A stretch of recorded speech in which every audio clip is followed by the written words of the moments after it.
Halo, perkenalkan nama saya Yudan Sarnalian Talun dengan NIM 4312280. Saya sendiri dari program studi Ilmu Komunikasi Universitas Katolik Widya Mandira Kupang. Mengatasi prasangka dan membangun empati perspektif adalah dua aspek yang penting dalam memperbaiki hubungan sosial dan membangun lingkungan yang inklusif.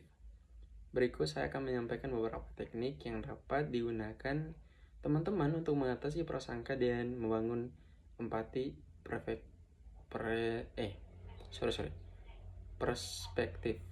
Nah, yang pertama, interaksi antar kelompok. Nah, ini sangat penting. Berdasarkan teori kontak antara kelompok, interaksi langsung antar kelompok yang membedakan dapat mengurangi prasangka.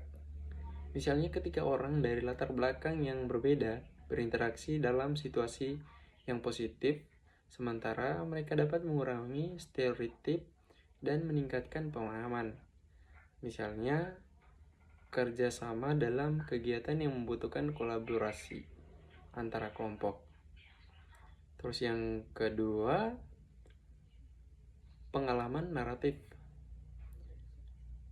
Mendengarkan atau membaca kisah pengalaman hidup orang lain, terutama dari kelompok yang berbeda, dapat membangun empati.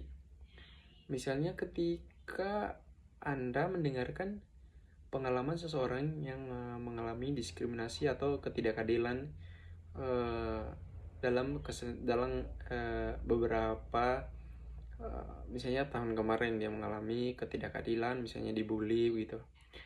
Mereka dapat memahami perspektif dan emosi orang tersebut yang bisa membantu mengurangi prasangka. Terus yang ketiga, pendidikan antirasial. Nah, ini memberikan pendidikan tentang sejarah budaya, pengalaman kelompok, minoritas atau sering menjadi sasaran diskriminasi, dapat membantu individu memahami konteks yang lebih besar tentang prasangka dan ketidakadilan. Pendidikan ini mengurangi ketidaktahuan yang sering menjadi dasar prasangka. Terus yang keempat, meningkatkan kesadaran diri.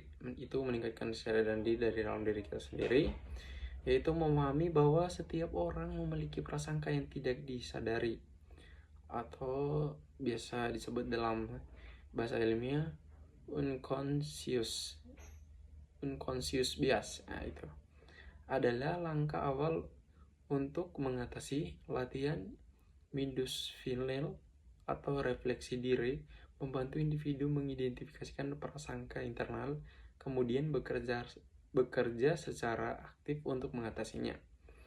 Terus yang kelima teman-teman, itu yang perlu lagi, yang sangat penting juga, perspektif berganti. Nah, teknik ini melibatkan seseorang berusaha menempatkan diri dalam posisi orang lain dan melihat dunia dari sudut pandang mereka. Melalui latihan ini, individu dapat mengembangkan empati yang lebih dalam dengan memahami tentang dan pengalaman yang dialami oleh orang lain dari kelompok lain. Terus yang terakhir itu pelatihan empati atau empathy training. Pelatihan empati berfokus pada mengajarkan seseorang untuk memahami emosi, perasaan orang lain. Nah, teknik ini seringkali melibatkan latihan dalam mendengarkan secara aktif. Misalnya, merenungkan perasaan orang lain dan menanggapi dengan pengertian dan kepedulian. Misalnya, teman-teman ada teman yang menceritakan perasaan sedihnya, kemudian teman-teman secara sadar ataupun tidak sadar, teman-teman membantu dia agar mengurangi rasa sedih, atau teman-teman memberikan rasa empati kepada teman tersebut sehingga dia merasa gembira gitu. Untuk beberapa teori yang saya berikan terkait teknik-teknik tersebut, untuk hari ini, sampai hari ini itu saja sudah cukup. Sekian dan terima kasih.